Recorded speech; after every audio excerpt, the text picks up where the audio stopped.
Starting the day off with some flat tires. So welcome back, everybody. Today is buttoning up the car. My buddy Brian just hit me up right now. He has a spare passenger axle for me to continue putting this side together and getting it back down onto the floor. I'm actually heading over there right now to go and pick it up. It needs a lot of cleaning, but I'll definitely make it work. I don't want to get rid of the car with the R888, so I'm going to have to source another 14-inch with a tire on it so I can have all four 14s. Maybe get some beauty rings from the junkyard, because that's where I got them from, which I highly doubt because they pull the wheel off in the yards now. But if I can source some beauty rings, I'll definitely put beauty rings all around because it'll make it beautiful, I guess. Otherwise, I'll grab some 14-inch hubcaps and throw it on the car before I sell it, because I think it looks more appealing to the eye than Stillies. What I am also going to be doing today, I don't know if you guys were able to see in all the other videos how dirty the interior is. This is aged, I'm not worried about it. But the carpet, I am definitely going, this was a smoker's car, so I am for sure going to be using, I have this carpet scent cleaner thing right here. Eliminates deep down odor for carpets. And my room is the only one that has carpet while everybody else has wood floor. That's why I have it. I'm going to be dousing that in the interior carpet so I don't have to remove it, get it to smell somewhat clean, and give it a nice deep vacuum. As well as the seats, I may do like light cloth rubbing with like soap or something to kind of pick up some of the dirt off of it. Get those cleaned up. The back seat is pretty terrible. Both the bottom and the top seat are torn up right there. 20 miles from here there is a junkyard with a blue sedan, so I might try to hit it up if I don't even have money, but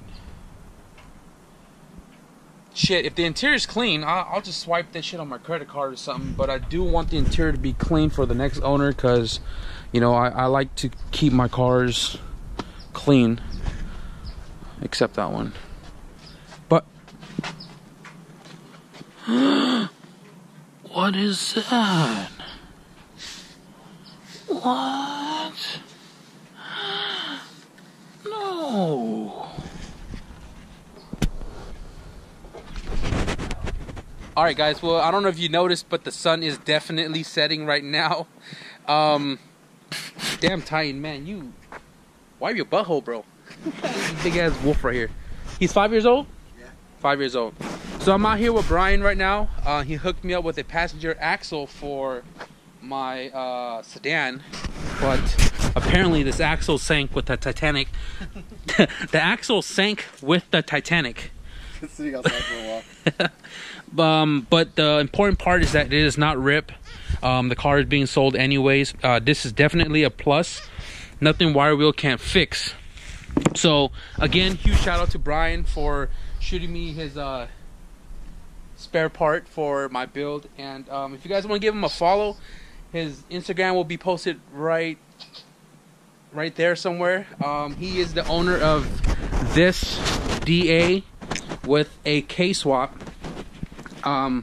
You guys probably seen this in my previous videos at the car meets and stuff like that. And yes guys, I do know the man himself. What lip kit is this? Hero. This is the Hero all around? Hero in the front and OEM on the side and the rear. He had the Hero wing also installed, but this man is so meticulous that he had to take it off and put it in his car for the days that are not being used. So that's definitely cool. So again, if you guys want to give him a follow, I'll put his link in the description as well. But again, thank you Brian for that axle.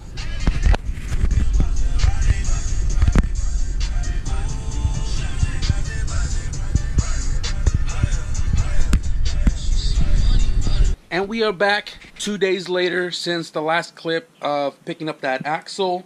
But today, I am definitely going to button this car up, clean up that axle, install it, put tranny fluid in there, drop it down, maybe get down with the interior depending on how much daylight I have left. But first, I'm going to go and patch my brother's tire up, because if he doesn't do it, nobody will. So as the brother, I am going to patch it up for him, and then we'll get started on the four-door. Set up my music. Shed tears when I wrote this shit.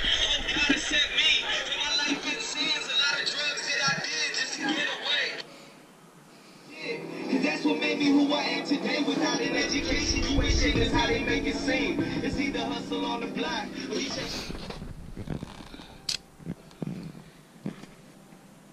I'm gonna air it up, verify that's the leak, and I got some patches or plugs. I've used this many times before. That car, the Caravan.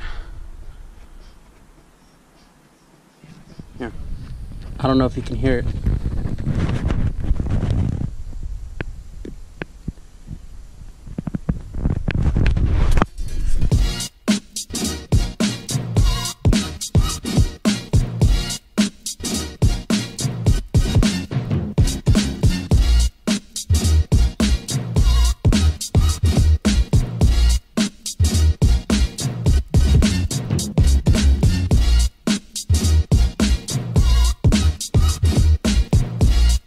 So there's 40 pounds of air in the tire. No more leakage. Looks like dookie, but it'll level itself out once the car is driving again. More flat. That Harbor Freight wire wheel though, took it off real quick. I'm not sure if there's supposed to be a seal on this side. I'm so used to seeing one there, but nope, this one doesn't have it either. All right, let's get that in the car. Got the passenger side axle installed, and earlier I had an issue with when I bolted the 32 mil down, the rotor wouldn't spin, and I figured like, oh, I might have forgotten the dust ring or something. This is a spare one that came out of my brother's car, or on his older knuckle, and I was like, all right, took it off, double checked it, and the ring is in there. But I noticed that where I wire brushed the rust off the joint, the part that actually mates with right here of the ring, the axle portion, I didn't get to record it. It was so rusted, you know, when rust is caked up between something, it's gonna be hard to break loose. So what I had thought was that rust was you know, compressed between here, and it's causing that crazy friction where I couldn't turn the wheel. Turn the car on, put it in first gear, try rolling it, but this one didn't spin at all. And let me show you here real quick. Right now the axle bolt's loose, so I can spin it by hand. If I was to tighten it and not even like, you know, heavily torque it down, it's spinning now. Because what I did was I wire brushed that portion that goes to the dust ring, and I slightly greased it. You can see my finger right here is all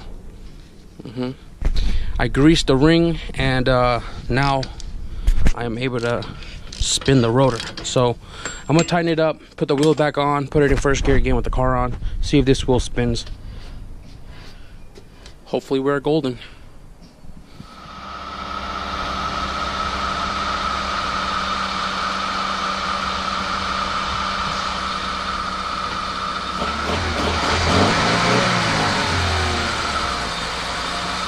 All right, so looking down, I can see that the axle is completely in the transmission on both sides. The other day I was looking at the driver's side and it was like half an inch gap, so I shoved it in. About to fill up the transmission fluid through the speedo hole, and the reason why I'm doing it this way is so I don't have to fight to try to squeeze my hand into the 17 mil down there at the bottom. I don't know if you can see it, it's right there on the it's that big old shadow sticking out of the tranny. So I'm gonna pull it out of the speedo hole. I'm gonna pull the speedo out right now.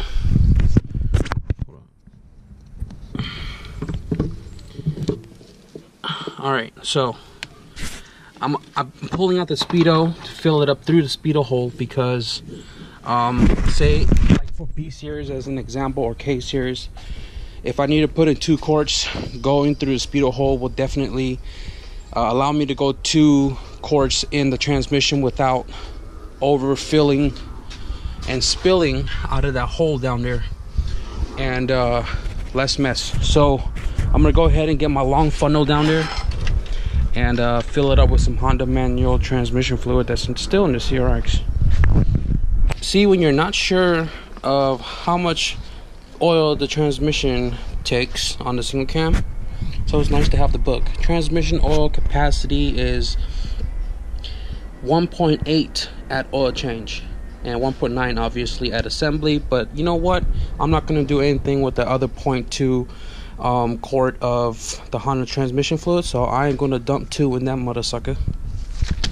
Now before you even dump everything in here, there's still about 1/4 of this quart left, so it's important to go underneath, have a drip pan, double check for leaks.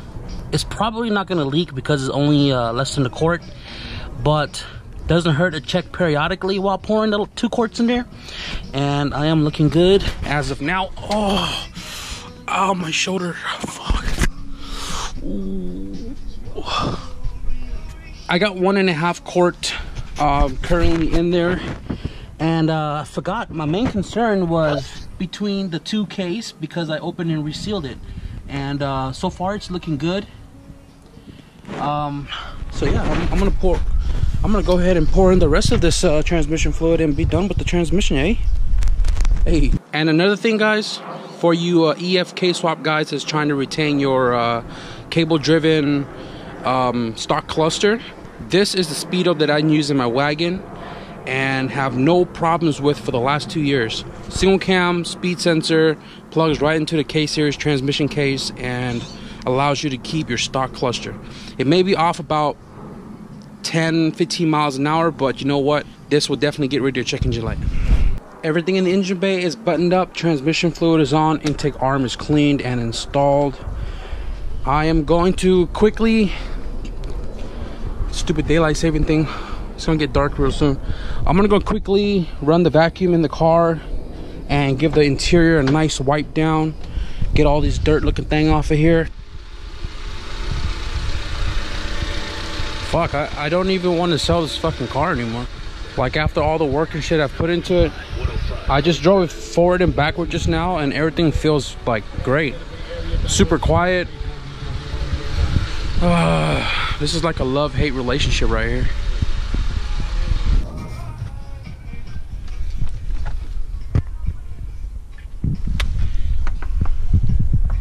This was also a smoker's car.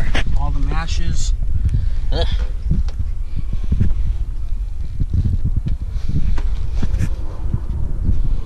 Gonna do some damage. So I'm kind of let that powder, you know, kind of work its magic, let it sink in a little bit. It won't do much, but it will definitely make it smell good.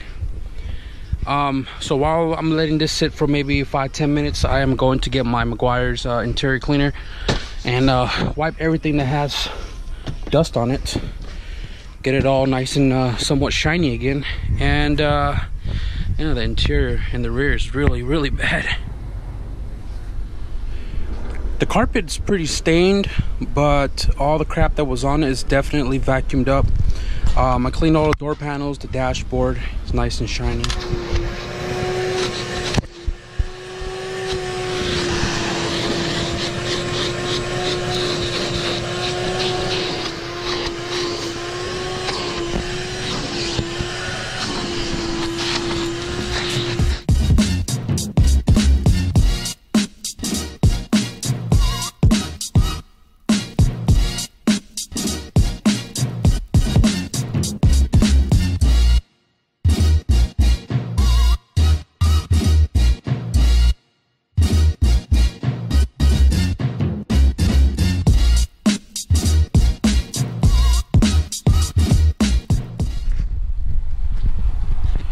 Alright, so got the wagon where I want it to be.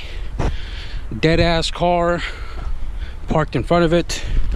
Now I'm gonna take this 4-door for a spin. Oh man, I shouldn't be doing this because I'm gonna want to keep the car even more. Oh shit. But you know what? The defroster works. Oh yeah, baby. Okay. Wiper works. Oh man, it's so dirty. Oh, I got fluid in here too. Shit, son. Alright. Listen how quiet this car is. Oh, fuck. Oh my god, this car is so smooth. Jesus Cristo. Man. Brakes are pretty solid. The sound system in here is on point too. Watch.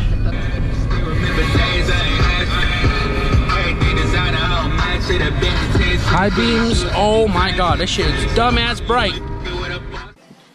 One more thing I'm gonna do before I end this video is go down into the passenger footwell and solder all the, you know, twisted wires from the multi-point conversion together, shrink wrapped, you know, soldered, and then place it back in the original location with the gold shield on top of that, and carpet back, and then put the floor mat back in as well. But yeah, my brother's using the solder iron, so I'm waiting for him to be done with that so I can get started and finish my little thing under there.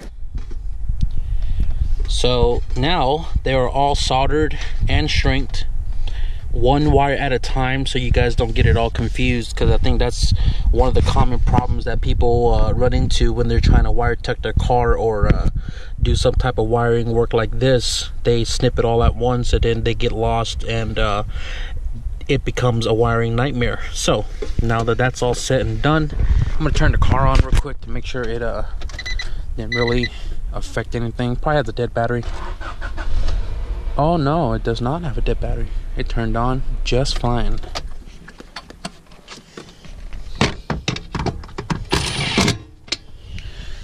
Okay, now I can get the carpet to sit back in its original location.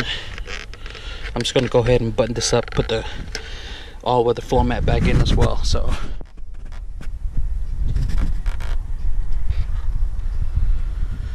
amazing. Looks great, drives great. Just got to sell it ASAP before I decide to keep this shit. Alright guys, so I have accomplished everything I've wanted to do.